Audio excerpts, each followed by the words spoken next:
Hi guys, I'm back again. జలవిహార్కి వచ్చానండి. లోపలికి ఎంట్రీ ఫీజ్ 550 అంట, చిన్న వాళ్ళకేమో 450. అండ్ లోపలికి ఎంటర్ అయిన వెంటనే డ్రెస్సెస్ చేంజ్ చేసుకోవాలంటే 200, నార్మల్ టీషర్ట్ చేంజ్ చేసుకోవాలంటే 100 రూపీస్ అవి తీసుకోవాలి. లాకర్ తీసుకోవాలనుకుంటే 200, అండ్ 4 అవర్స్ కన్నా ఎక్కువ లాకర్ తీసుకుంటే 200, 4 అవర్స్ కన్నా తక్కువ తీసుకుంటే 100 రూపీస్. లోపల అన్ని రైడ్స్ ఫ్రీ. అండ్ ఫుడ్ మాత్రం మన ఫుడ్ ఏది లోపలికి అలవ్ లేదు, బికాజ్ వాళ్ళకు రేటింగ్ రావాలి కదా, వాళ్ళే కొనుక్కోవాలని చెప్పేసి వాళ్ళే మాత్రమే తినాలి. అక్కడ ఫుడ్ ఏమీ బాగోదు, బట్ స్టిల్ మేము తినక తప్పదు అని తిన్నాము.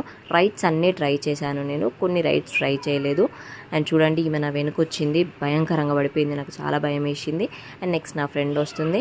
నేను కూడా చాలా చిల్ అయ్యాను, ఎంజాయ్ చేశాను. బట్ ఇదంతా అయిపోయాక 2-3 టైమ్స్ ఫ్రెష్గా హెడ్ బాత్ చేస్తే తప్ప మన హెడ్ పనికిరాదు, అంత ఘోరంగా ఉంటాయి వాటర్. ఫస్ట్ ఏమనిపించదు, జనాలు వచ్చే కొద్దీ వాటర్ మాత్రం అస్సలు బాగోదు. అండ్ ఇది food section. Don't forget to subscribe.